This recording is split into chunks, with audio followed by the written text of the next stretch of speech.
Kono's factory in Tokyo developed a portable driving assistant 4 years ago. It allows people to steer a vehicle using only their hands. Kono hopes Nelinso and his NGO can use it.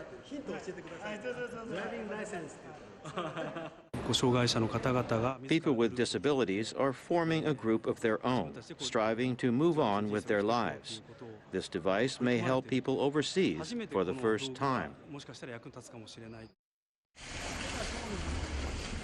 Local media covered an event held one Nelinso's organization received the device. I'm so happy. Thank you very much.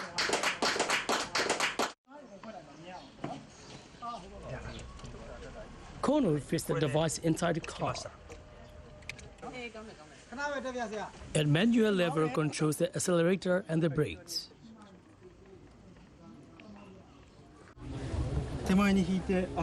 Pull the lever to start the accelerator.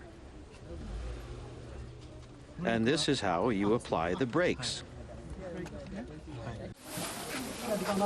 Finally, Nelinso is able to drive. He has been taking lessons away from public roads. People with disabilities in Myanmar are not currently eligible for a driver's license. But if Kono's device can help them drive safely, there's a chance that someday they could get one.